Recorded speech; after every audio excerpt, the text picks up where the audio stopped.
ऋषियों को ज्ञान अमृत रस का पान पिलाना करते हुए सूत जी ने कहा, हे ऋषिगण, भागवत की कथा सुनने की इच्छा यदि कोई प्राणी करे, उसी समय उसके पाप 3 टुकड़ों में बंटकर एक भाग भागवत कथा सुनने की इच्छा, दूसरा भाग कथा सुनने के लिए जाते समय एवं तीसरा भाग कथा सुनते समय टूट जाता है। जबकि दूसरे शास्त्रों एवं पुराणों के श्रवण से प्रभु की भक्ति तो उत्पन्न होती है, किंतु बहुत समय बाद भागवत के सुनने से अन्य धर्म व्रत भी संपूर्ण होकर अपना फल प्रदान करते हैं। हे ऋषियों, ध्यान से सुनो। हस्तिनापुर की राजगद्दी प्राप्त होने के फलस्वरूप भी धर्मराज युधिष्ठिर को राज्य सुख अच्छा न लगता था, इसलिए कि गिरधर नागर द्वारिकापुरी चले गए थे। वे दिन रात उन्हीं के चरणों का ध्यान करके राजकाज करते थे। उधर उत्तरा के गर्भ का समय पूर्ण हुआ और परीक्षित का जन्म हुआ। जन्म लेते ही आंखें खोलकर परीक्षित चारों तरफ देखने लगे कि जो स्वरूप मैंने माता के पेट में दूसरे बालक का देखा था, वह स्वरूपधारी कहाँ है। परंतु इस भेद को किसी ने नहीं जाना। किंतु जब पंडितों एवं ज्योतिषाचार्यों को बुलाकर उसकी जन्म कुंडली बनाने को कहा, तब विद्वान पंडितों ने अपने ज्ञान बल से जान लिया कि यह बालक तो पैदा होते ही आंखें खोलकर सबकी परीक्षा ले रहा था, इसलिए इस भाग्यवान बालक का नाम परीक्षित होगा और युवावस्था में राज्य पद पाने के पश्चात अत्यंत धर्मात्मा, नीतिवान, बलवान एवं प्रजापालक राजा के रूप में यशस्वी होगा। इस बालक का नाम आगे चलकर जग में विख्यात होगा। बुद्धि में बृहस्पति, दानियों में महादेव शंकर, बल में परशुराम, धैर्य में हिमालय व तुम्हारी तरह सत्यभाषी होगा। अधर्मी, दुराचारी कलयुग परीक्षित के हाथों दंडित होगा। यह बालक अपने प्रजा का पालन इस तरह करेगा जैसे वे उनके पुत्र हों, और अंतिम समय में एक ऋषिपुत्र द्वारा श्राप ग्रसित होकर तक्षक सर्प के काटने से इसकी मृत्यु का विधान इसकी जन्म कुंडली में है। परीक्षित की मृत्यु संबंधित बात सुनकर धर्मराज को उदासी ने आ घेरा। मलिन होकर वे ज्योतिषियों से बोले, तुम सत्य वचन बोलो कि किसी ब्राह्मण के क्रोध से तो नहीं मरेगा। सांप के डसने से यदि इसकी मृत्यु का योग है तो यह बात हमारे कुल के लिए अच्छी है। युधिष्ठिर की वाणी सुनकर ज्योतिषी बोले, हे धर्मराज युधिष्ठिर, इस बालक ने उत्तम कुल में जन्म लिया है, हरि भक्त एवं ब्राह्मणों का सेवक होगा और अंतिम समय में प्रभु के चरणों का ध्यान करते हुए पंचतत्व से निर्मित इस माया रूपी तन का त्याग करेगा। परीक्षित जैसा शूरवीर हरि भक्त आपके कुल में दूसरा कोई न होगा। यह अपने बाल्यकाल से ही प्रभु के चरणों में प्रीति करने लगेगा। यह सुनकर युधिष्ठिर एवं अन्य लोग अति प्रसन्न हुए और ज्योतिषियों को जी भर के दान देने के पश्चात विदा किए। कुछ देर विचार कर युधिष्ठिर अपने भाइयों से बोले, हे भ्राता भीमसेन, नकुल एवं सहदेव, यह बालक हमारे नाम की ज्योति को जग में रहकर प्रज्वलित किए रहेगा और दिन रात प्रभु के कीर्तिमान भव से पार करने वाले नाम का स्मरण करते हुए परीक्षित के युवा होने का इंतजार करने लगे। यह विचार करके कि परीक्षित को युवा अवस्था प्राप्त होते ही राज्यभार उसे सौंपकर स्वयं वन को चले जाएंगे।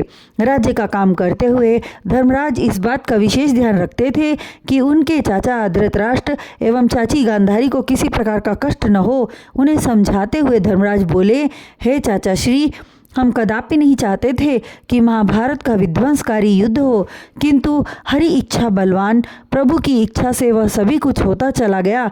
सूत जी कहते हैं कि हे ऋषियों एवं विद्वान सज्जनों, धर्मराज के शासन काल में इच्छानुसार पानी बरसता था। 12 मास वृक्ष फलों एवं पुष्पों से लदे रहते थे। एक ही घाट पर शेर एवं बकरी एक साथ पानी पीते थे। छोटे एवं बड़े का अलगाव न था। उन्हीं दिनों महात्मा विदुर तीर्थ यात्रा से लौटे। उन्हें महाभारत के युद्ध का अंतिम परिणाम का ज्ञान हुआ और यह जानकर अत्यंत पीड़ा भी हुई कि 100 पुत्रों के मारे जाने पर भी धृतराष्ट्र को अभी सांसारिक मोह से मुक्ति न मिली। इसलिए तो युधिष्ठिर के साथ रहकर मायावी सुख में लिप्त पड़े हैं।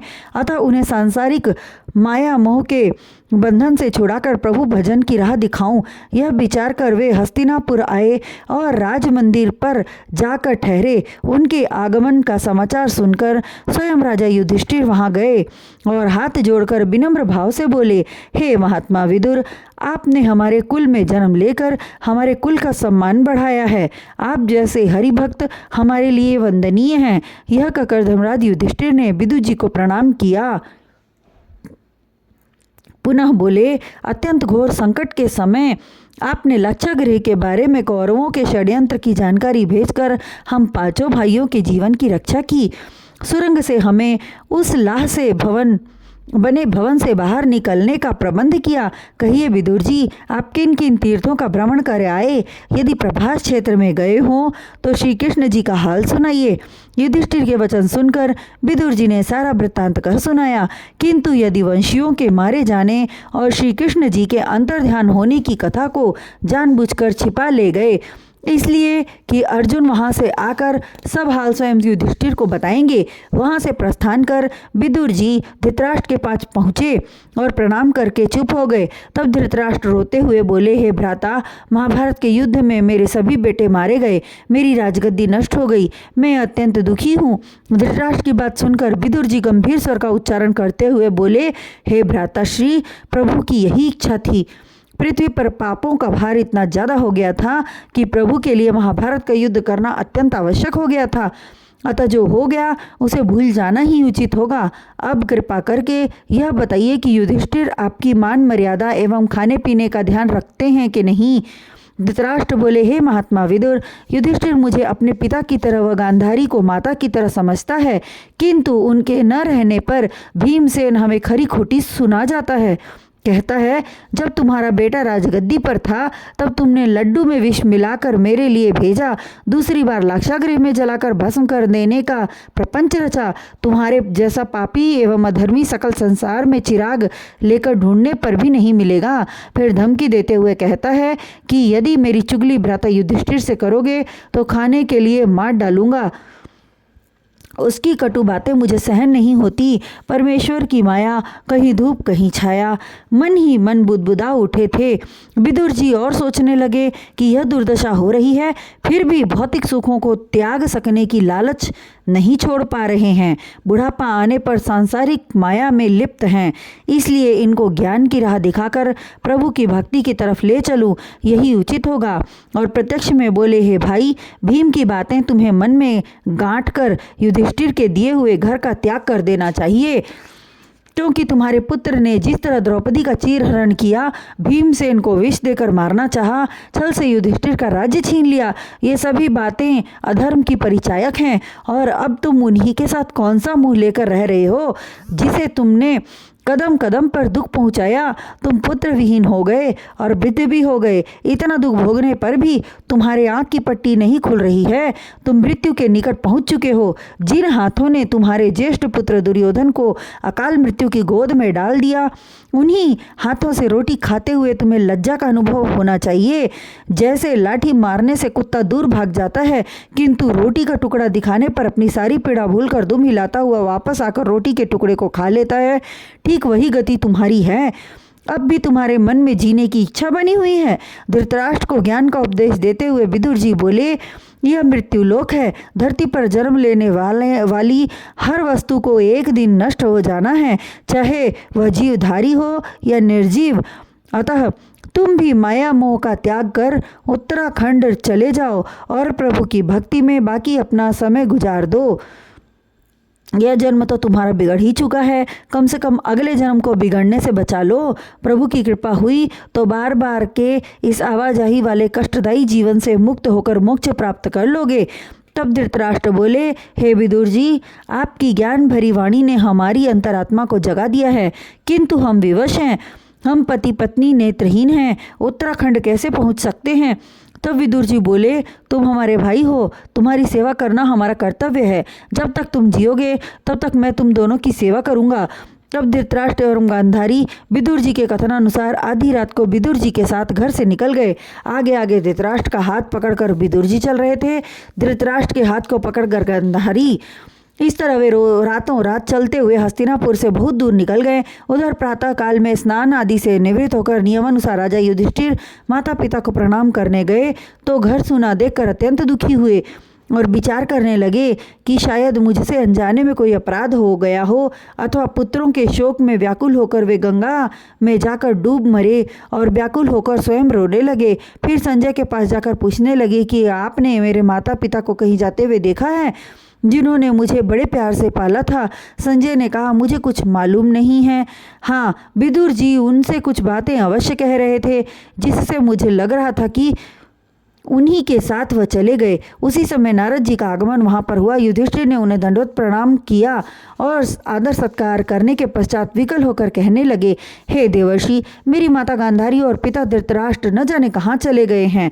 उन्हें कोई हिंसक जानवर वन में खा जाएगा, ऐसा मुझे प्रतीत होता है। वे दर दर भूख प्यास से व्याकुल होकर भटक रहे होंगे।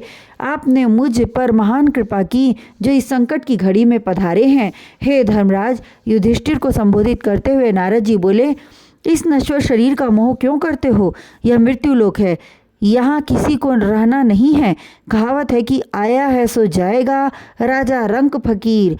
इसलिए तुम उनकी चिंता कदापि न करो। सुख एवं दुख परमेश्वर के हाथ की चीज़ है। जिस तरह खेलते समय बालक इकट्ठा हो जाते हैं और खेल समाप्त होते ही अलग होकर अपने अपने घरों को चले जाते हैं, ठीक वही काम श्री हरि नारायण का है। हम मनुष्य उनके हाथ के बने हुए खिलौने मात्र हैं। तुम अपने विचार से तर्क लगाओ कि जब बालक माँ के गर्भ में रहता है तो उसे खाना कौन देता है? पृथ्वी पर निवास करने वाला मनुष्य सदैव मोह माया के बंधन में परमेश्वर की इच्छा से जकड़ा रहता है और यही सोचता है कि यह मेरा बेटा है, यह भाई है, यह बहन है आदि। परमेश्वर की कृपा होती है तो किसी ज्ञानी महात्मा का सत्संग का अवसर प्राप्त होता है और ज्ञान प्राप्त करके नश्वर शरीर के द्वारा दिए गए पापों से मुक्ति पा लेता है। इसलिए हे धर्मराज युधिष्ठिर, तुम उनकी चिंता न करो। विदुर जी से ज्ञान पाकर वे तप करने के लिए चले गए हैं। कथा सुनकर ऋषियों ने सूत जी से प्रश्न किया, हे सूत जी, विदुर जी को धर्म अवतार क्यों कहते हैं? ऋषियों के वचन सुनकर गंभीर वाणी में सूत जी बोले, हे ऋषिगण, हम आपको पूर्व काल की एक कथा सुनाते हैं। यह कथा मांडव्य ऋषि की है।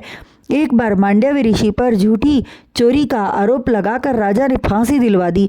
ऋषि मांडव्य को जब धर्मराज यमराज को धर्मराज कहते हैं, लिखने का तात्पर्य यमराज से है, के पास ले गए तो ऋषि ने धर्मराज से पूछा, हे धर्मराज, आपकी जानकारी के अनुसार आज तक मैंने पाप नहीं किया, कोई बुरा काम नहीं किया, फिर राजा ने हमको फांसी क्यों दी? तब धर्मराज बोले, हे ऋषि श्रेष्ठ, आपने बचपन में एक टिड्डे को कांटे की नोक चुभाकर मार डाला था, उस पाप के बदले तुम्हें फांसी हुई है। यह सुनकर मांडव्य ऋषि क्रोधित हो गए और बोले, हे धर्मराज, आप झूठे ही धर्मराज कहे जाते हो। आपने मेरे साथ घोर अन्याय किया है। बचपन अज्ञानता का काल होता है और अज्ञानता में किया गया कार्य पाप की श्रेणी में नहीं आता। बचपन में पुण्य एवं पाप का ज्ञान अगर होता तो बचपन क्यों कहा जाता? तुमने बिना अपराध के मुझे फांसी दिलवाई है। मैं तुम्हें श्राप देता हूँ, तुम अगले जन्म में दासी पुत्र बनो। उसी श्राप से ग्रसित होकर मृत्युलोक में अवतार लेकर 100 वर्षों तक धर्मराज दासी पुत्र विदुर के रूप में जीवित रहे। यही कारण था विदुर जी अत्यंत धर्मात्मा बने।